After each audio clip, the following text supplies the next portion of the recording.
Brains and luck. Rozum a štěstí.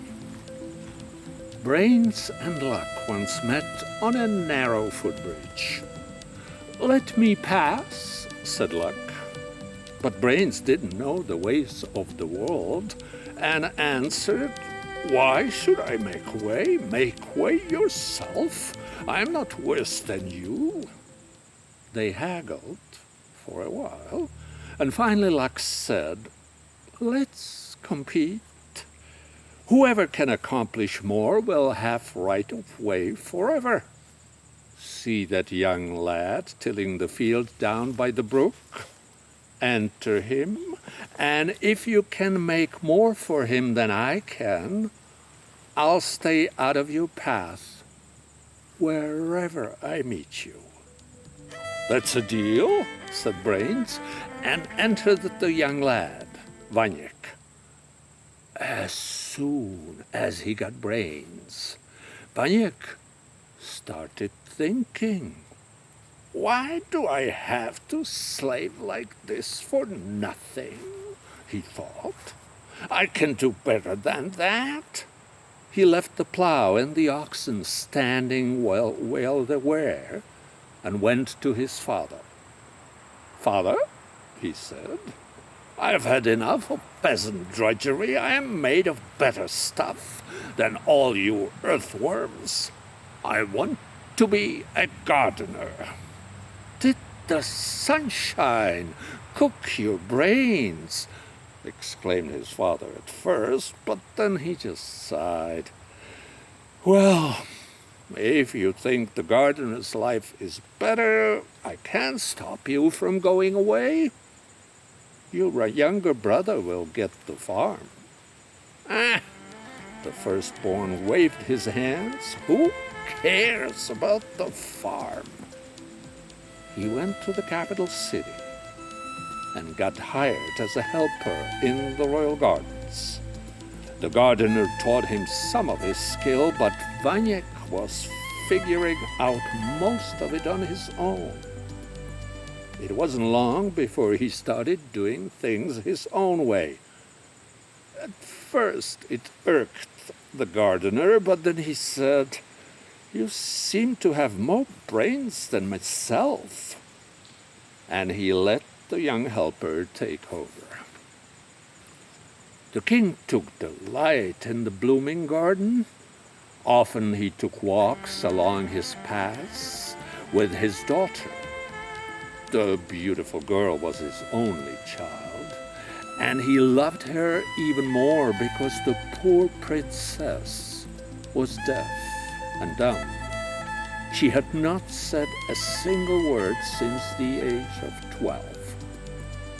When she was 15, the desperate king let it be heralded from his castle ramparts that whoever would cure the princess would receive her hand in reward.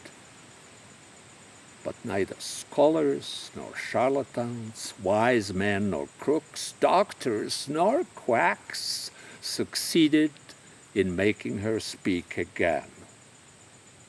"Why shouldn't I try my luck too?" Vaněk thought.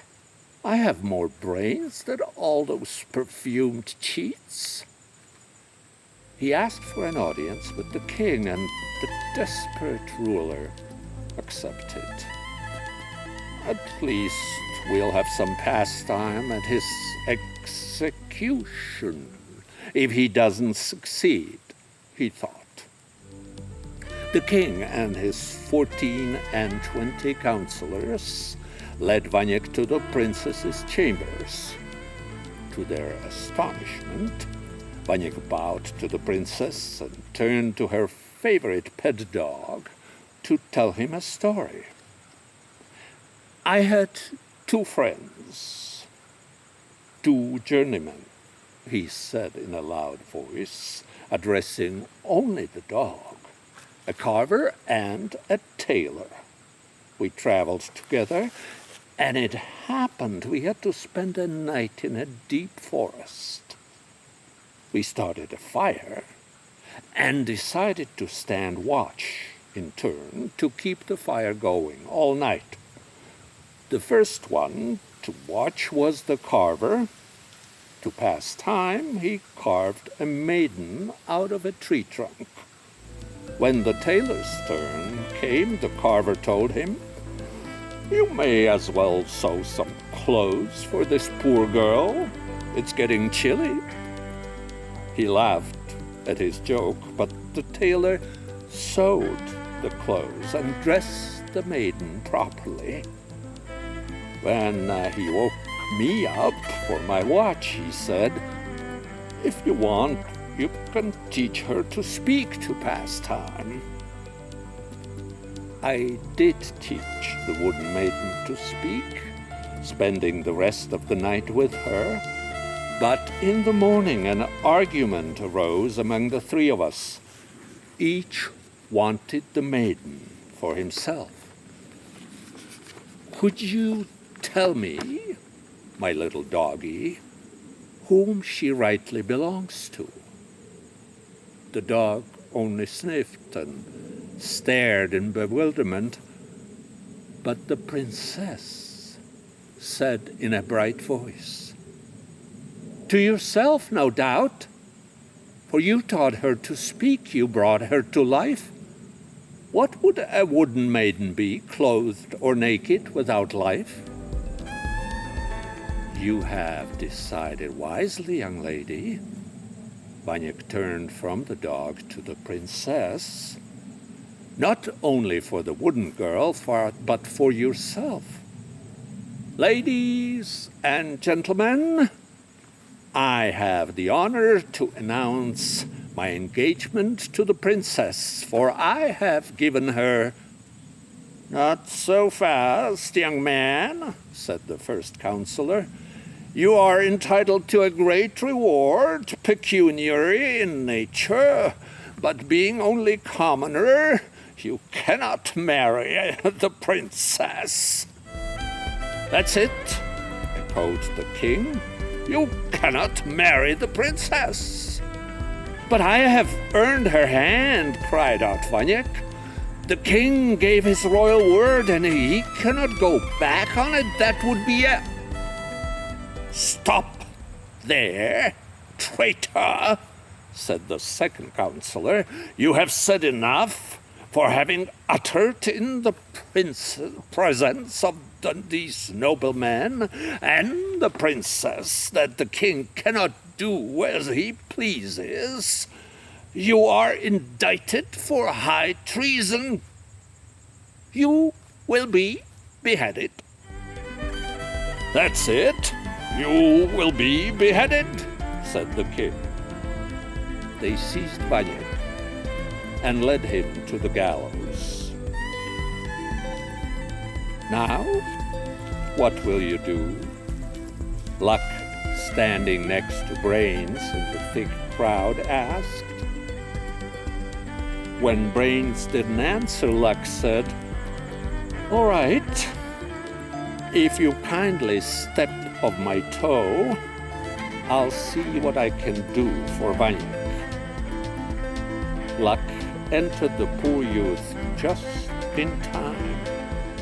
The executioner was already lowering a gleaming sword toward his neck, but at the last moment, the mighty sword broke in his hands.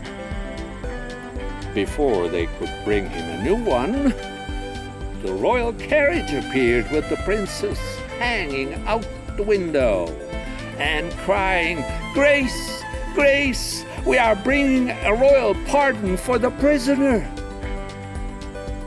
Right after they had taken Vanyek to the gallows, she realized that she liked him. She beset her father with pleas and tears until he agreed to stay the execution. And she convinced the king to keep his word about the wedding, too. They went back to the gallows to have the first and second counselors executed in Vanyek's stead. and then back to the palace for the wedding. Brains happened to pass by, but not wanting to meet with Luck, he ran away with his head bent down. And ever since then, whenever Brains meet Luck, Brains goes way out of Luck's